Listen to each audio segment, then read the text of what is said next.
नमस्कार विद्यार्थी मित्रांनो तुमचं आपल्या यूट्यूब चॅनलवर स्वागत आहे। आज आहे 10 मार्च 2024। आजच्या दिवसाचे जेवढे करंट अफेअर्सचे क्वेश्चन्स आहेत ते आज आपण बघणार आहोत। तुम्ही जर आपल्या चॅनलवर नवीन असाल तर चॅनलला लगेच सबस्क्राइब करून घ्या आणि सोबतच बेल आयकॉनची बटन प्रेस करा आणि व्हिडिओला लाईक आणि शेअर नक्की कराल। तर चला सुरू करूया व्हिडिओला। तर विद्यार्थी मित्रांनो, कालच्या व्हिडिओमध्ये तुम्हाला एक क्वेश्चनचा आन्सर कमेंटच्या माध्यमातून द्यायला सांगितलेलं होतं। तो क्वेश्चन्स आज आपण बघूया। पहिला, भारत स्टीम बॉयलर एक्सपो 2024 कुठे आयोजित करण्यात आला आहे? तर ऑप्शन क्रमांक ए, आसाम या राज्यामध्ये भारत स्टीम बॉयलर एक्सपो 2024 आयोजित करण्यात आला आहे। तर विद्यार्थी मित्रांनो, आजच्या व्हिडिओमधील पहिला प्रश्न बघूया। अलीकडेच मिस वर्ल्ड 2024 हा किताब कोणी जिंकला? तर ऑप्शन क्रमांक ए, क्रिस्टिना पिस्कोवा हिने 2024चा मिस वर्ल्ड हा किताब जिंकलेला आहे। तर ही झेक प्रजासत्ताक या देशाची आहे। तर भारताकडून सिनी शेट्टी हिने प्रतिनिधित्व केले होते। नेक्स्ट क्वेश्चन, कोणाला राष्ट्रीय अनुसूचित जमाती आयोगाचे सदस्य बनवण्यात आले आहे? तर ऑप्शन क्रमांक ए, आशा लकडा यांना राष्ट्रीय अनुसूचित जमाती आयोगाचे सदस्य बनवण्यात आले आहे। प्रश्न क्रमांक 3, अलीकडे कोण पाकिस्तानचे 14वे राष्ट्रपती झाले आहे?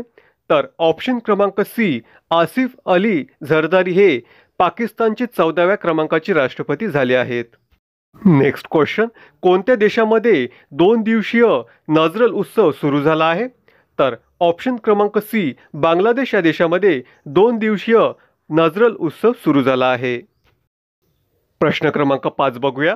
क्रिकेटमध्ये 700 विकेट घेणारा जगातील पहिला सर्वात वेगवान गोलंदाज कोण ठरला आहे? तर ऑप्शन क्रमांक ए, इंग्लंड या देशाचा जेम्स अँडरसन हा 700 विकेट घेणारा जगातील पहिला सर्वात वेगवान गोलंदाज ठरला आहे।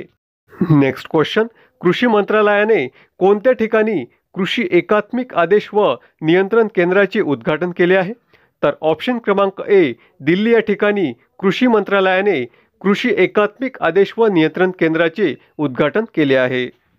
प्रश्न क्रमांक 7, अलीकडेच कोणी ONGC पॅरा गेम्सचे उद्घाटन केले आहे?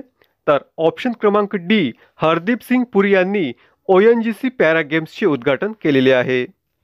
पुढचा प्रश्न, कोणत्या देशाला गोवर आणि रुबेला चॅम्पियन पुरस्काराने सन्मानित करण्यात आले आहे? तर ऑप्शन क्रमांक ए, आपल्या भारत या देशाला गोवर आणि रुबेला चॅम्पियन या पुरस्काराने सन्मानित करण्यात आले आहे। प्रश्न क्रमांक 9, अलीकडेच बिचोम हा कोणत्या राज्याचा 27वा जिल्हा बनला आहे? तर ऑप्शन क्रमांक बी, अरुणाचल प्रदेश या राज्याचा बिचोम हा 27व्या क्रमांकाचा जिल्हा बनलेला आहे। नेक्स्ट क्वेश्चन, अलीकडेच कोणी NHPCचे नवीन अध्यक्ष व व्यवस्थापकीय संचालक पदाचा कार्यभार सांभाळला आहे? तर ऑप्शन क्रमांक ए, राजेंद्र प्रसाद गोयल यांनी NHPCचे नवीन अध्यक्ष व व्यवस्थापकीय संचालक पदाचा कार्यभार सांभाळला आहे।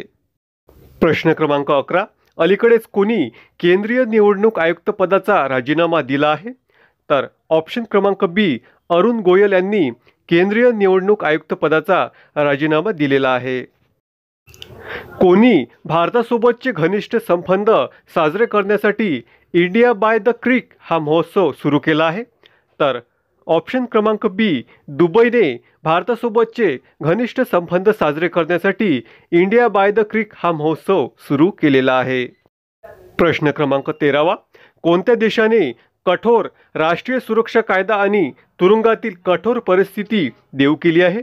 तर ऑप्शन क्रमांक डी, हाँगकाँग या देशाने राष्ट्रीय सुरक्षा कायदा आणि तुरुंगातील कठोर परिस्थिती देऊ केलेली आहे। नेक्स्ट क्वेश्चन, प्रित्झकर पुरस्कार 2024 कोणी जिंकलेला आहे? तर ऑप्शन क्रमांक सी, रिकेन यामामोटो यांनी प्रित्झकर पुरस्कार 2024 जिंकलेला आहे। या पुरस्काराला आर्किटेक्चर नोबेल असं सुद्धा म्हटले जाते। नेक्स्ट क्वेश्चन, सॅपने कोणाची भारतीय उपखंडातील अध्यक्ष आणि व्यवस्थापकीय संचालक म्हणून नियुक्ती केली आहे? तर ऑप्शन क्रमांक ए, मनीष प्रसाद यांची सॅपने भारतीय उपखंडातील अध्यक्ष आणि व्यवस्थापकीय संचालक म्हणून नियुक्ती केलेली आहे। प्रश्न क्रमांक 16 बघूया।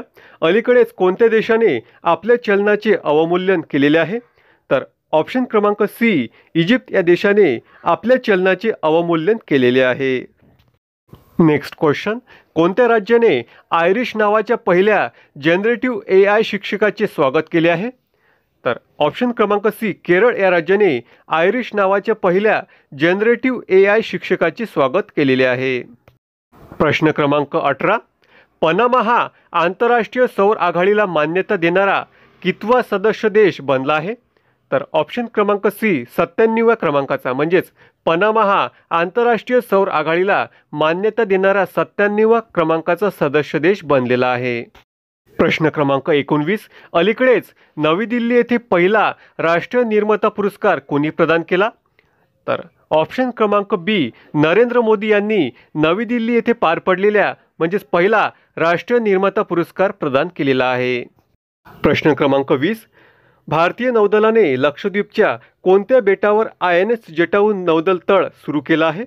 तर ऑप्शन क्रमांक ए, मिनिकॉय बेट, म्हणजेच भारतीय नौदलाने लक्षद्वीपच्या मिनिकॉय या बेटावर INS जटायू नौदल तळ सुरू केला आहे. प्रश्न क्रमांक 21, कोणत्या देशाने देशातील तरुणांना लष्करी सेवा अनिवार्य केली आहे? तर ऑप्शन क्रमांक डी, म्यानमार या देशाने देशातील तरुणांना लष्करी सेवा अनिवार्य केली आहे. पुढचा प्रश्न, CISFचा स्थापना दिवस दरवर्षी केव्हा साजरा करण्यात येतो? तर ऑप्शन क्रमांक बी, 10 मार्च म्हणजेच आजच्या दिवशी दरवर्षी CISFचा स्थापना दिवस साजरा करण्यात येतो. तर विद्यार्थी मित्रांनो, तुम्ही जर आतापर्यंत आपल्या चॅनलला सबस्क्राईब केलं नसेल तर चॅनलला लगेच सबस्क्राईब करून घ्या आणि सोबतच बेल आयकॉनची बटन प्रेस करा आणि व्हिडिओला लाईक आणि शेअर नक्की कराल. तर वळूया शेवटच्या प्रश्नांकडे. अलीकडेच कोणी मिथेनसॅट हा उपग्रह प्रक्षेपित केला आहे? तर विद्यार्थी मित्रांनो, या प्रश्नाचं उत्तर तुम्हाला कॉमेंटच्या माध्यमातून द्यायचं आहे. धन्यवाद मित्रांनो.